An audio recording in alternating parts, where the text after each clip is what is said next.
Chapter 7 The Walk. The clothes we were to change into were heavy.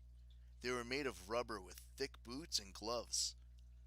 Captain Nemo and one of his men, along with Conseil and I, were soon ready.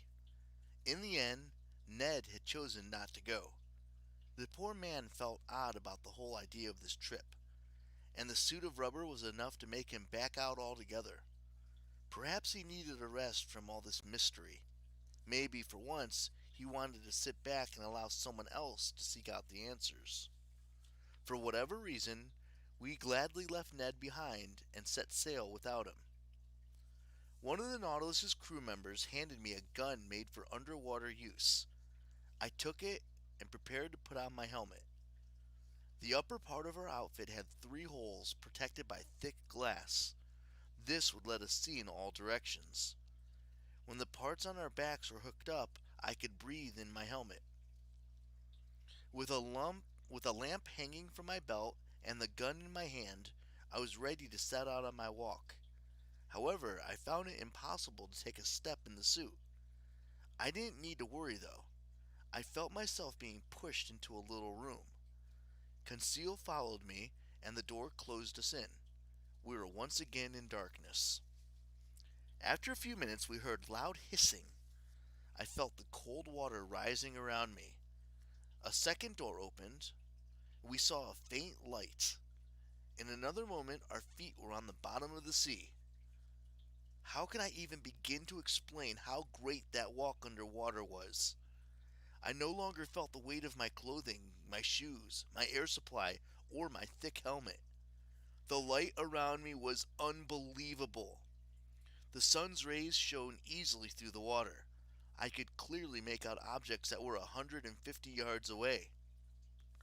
I stomped through the sand for a quarter of an hour. What a feast for the eyes! I saw flowers, bits of rock, plants, shells, and sea life. It was amazing! All of these wonders I saw in just a quarter of a mile. Captain Nemo waved me on. I continued. The sand beneath us turned into a slimy mud. Next, we traveled over a carpet of seaweed. With each step, I learned more and more about this world under the sea. I wished I were taking notes. I had so many things to say. The sun, now hitting the water in a different way, made everything look different. I looked at the fish and the weeds through which they seemed to enjoy swimming. Just as I became very impressed and interested, Captain Nemo stopped.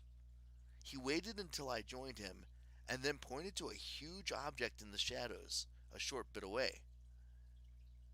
This is the forest of the island of Crespo, I thought. I was not mistaken. We had at last arrived on the borders of this forest. The woods were made up of large tree plants. The place was perfect. Neither the stems nor the branches of any of the plants were broken or bent. Everything stood straight and tall. Science could explain why these plants grew the way they did, but I didn't take the time to think it through. I was spending my time getting used to the darkness around us. I explored for about an hour before Captain Nemo gave the sign to stop.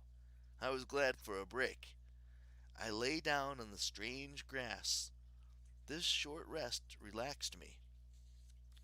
After 4 more hours of walking, I needed a nap. My eyes soon closed behind the thick glasses, and I fell into a heavy sleep. Captain Nemo did the same. How long I slept, I'm not sure. When I woke up, the sun seemed to be setting. Captain Nemo had already gotten up. I began to stretch my arms when something brought me quickly to my feet. A huge sea spider with squinting eyes was watching me from a few steps away. It looked ready to spring on me. I shuddered with horror. Even though I knew this suit would protect me, it was only a matter of seconds before the ugly creature died. Captain Nemo had used his gun. It made me realize that this beautiful world was still a very dangerous place.